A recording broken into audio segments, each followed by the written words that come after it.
Good morning. Here we are again at the AQS studio with QuiltChat. And today it's just you and me, girl. Just you and me. Ann has run off to have fun. Do you know, I don't know if everybody knows how many ways that they can contact AQS and get information from us. But let's run down those ways. Okay, let's go. All right, so Facebook, that's where we are today. Facebook. And we have, not only do we have our Facebook, we also have private Facebook groups that you can join. You can share your ongoing projects and you can work on different series projects. That's right.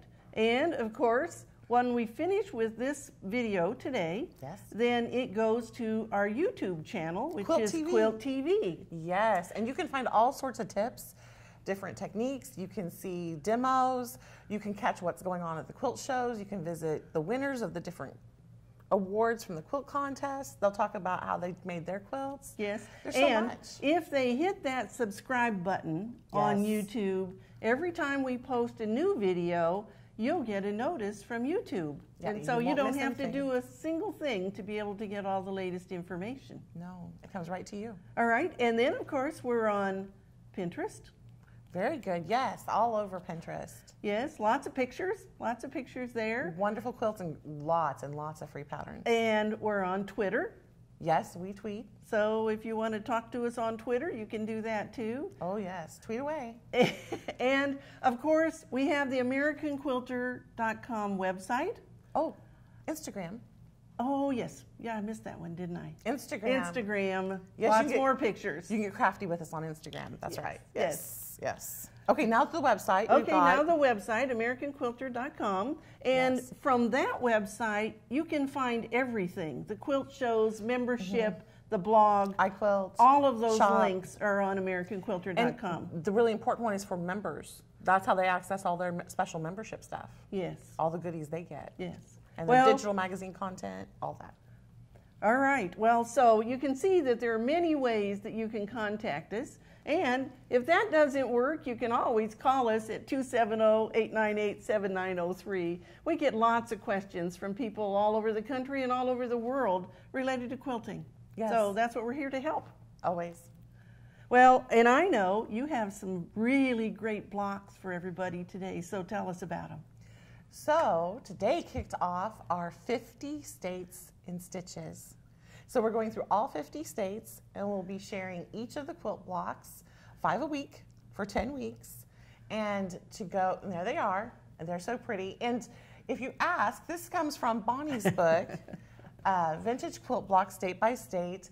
And so she has compiled all of those for us, and she was very generous to share these patterns with us. And we have, for those that keep asking, these are in the vintage, they honor the vintage heritage, so I've not changed any lines, and we've gone with traditional colorings for all of the blocks. And all these blocks are in the public domain. Yes. Yes, so it isn't anything I drew. They're ones that have been around for a long time. You curated them for us. I did. I pulled them all together.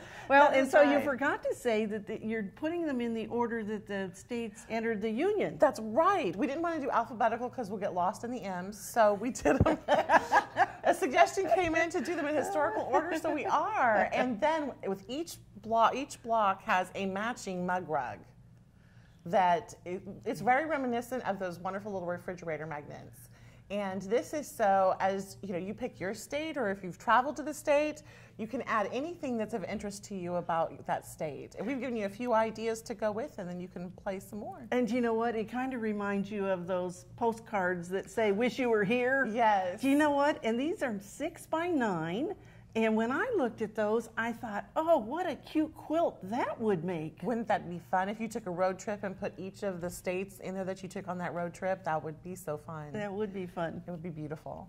Well, all right. And so then, you know, every month we have a different style of quilt that we're introducing for people to try out. Yes, with the Quilt 2018 projects over on AQS blog, again, along with the 50 state blocks. Each month we have been doing a different quilt style. And last month was pictorial, and we had some really fun pictorial quilts. And this month we're doing Broderie Perse. Yes. And so Broderie Perse is an applique technique, but it is also a quilting style where the Broderie Perse is the main element of that quilt. So it draws you in. So this is a really great example, Back to Bali by Karen Grover. She was a finalist in a semifinalist in the Spring Paducah Quilt Show this year. And she won. Oh, she had won an award. She did. Oh, and wow. it was just really beautiful, incredible birds. The birds are the Broderie Perse part, and she has done an exquisite job of marrying some different applique and piecing techniques together with these gorgeous Broderie Perse birds. You know, that's one technique I've never tried. It's a lot like decoupage. And you know, and today we use the same kind of idea, but we do use fussy cutting. So we have married it to piecing as quilting has gone along, because quilting is always learning, growing, changing. Right. And so, but it's anytime you use a fabric element and you turn it into an element on your quilt, you remove it from that fabric and put it on a different background, it becomes an element in that quilt. Do you know, I was just looking in our supplement that has items that are for sale that came with the magazine, and I thought that the William Morris quilts would be perfect. Wouldn't that be beautiful, Broderie Perse? Yes, I think it would too. This is just those beautiful florals and the birds. And the leaves, so you know, he always does these really fancy leaf shapes. Yes. You could just do some really fun stuff with that. And you can go crazy with large motif designers like Kafe or Tula Pink and do more of a decoupage modern look. You can come up with some really crazy things. Yeah. The sky's the limit. Well, we can't wait to see what they try in Broderie Perse now, so since join that's us this the month. new one for the month of June. Well, and you know, we didn't talk about it too much, but I know that you have a lot of different techniques in those 50 state blocks. Oh, and that's one of the things, because we have maintained the original line work, when they were originally published in newspapers and put out all those years ago, the way quilters shared blocks was with templates. And you would say, oh, I love that little Missouri star you got. And I would say, well, you want my templates? And you'd say, sure. And I'd give you my template back. Well, quilting's changed a lot since then. And so some of these blocks are pretty challenging since most of us don't template piece anymore. And so we have put together all these different techniques from today to do the quilts of old. And we've not changed a single line on it. So we've maintained the integrity, but that means we have to up our skills and techniques. We have English paper piecing. We have some applique in there. We have some different hand piecing that we need to do, Y-seam piecing, but especially foundation paper piecing. You'll see that just about every week on at least one or two of the blocks. Yes. And it's such a great thing to get perfect. Yes, and I'm really leading into this beautiful quilt behind us, because this is a Karen Stone pattern that was done by Kathryn Wald of Tucson, Arizona, and it was quilted by Linda Powell.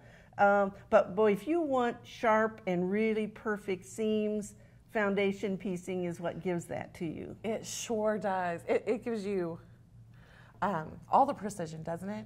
It lets you get very, very precise. And if you're dealing with wacky measurements, it saves you from getting out a ruler.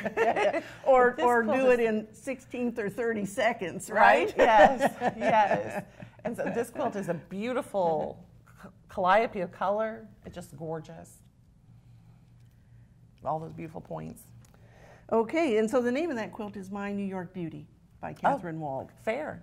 Okay, well, and so for our tip today, so that you can maybe pick up some tips that'll help you in your quilting, I'm going to show you how I end the seams when you finish up a binding. And you know, Bonnie, I have to confess, binding is my least favorite part of the quilting sport. And so when it comes to binding, I might have not bound a quilt for a long time. And so I'm always guilty of having to look this technique up.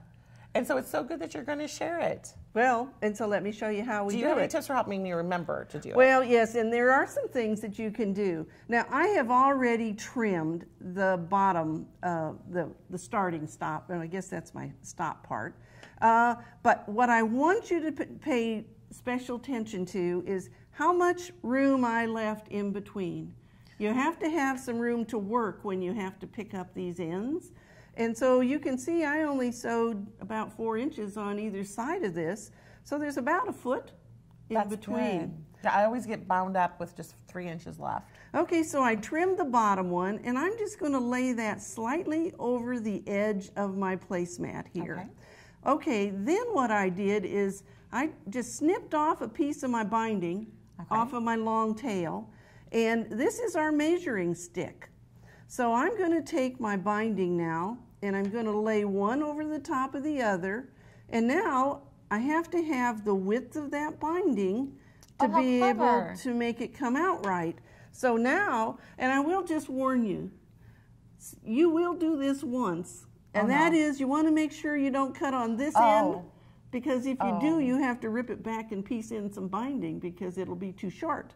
Yeah. So make sure you come to the left. And so I'm just going to trim this off right here. Okay, wonderful. now the magic happens.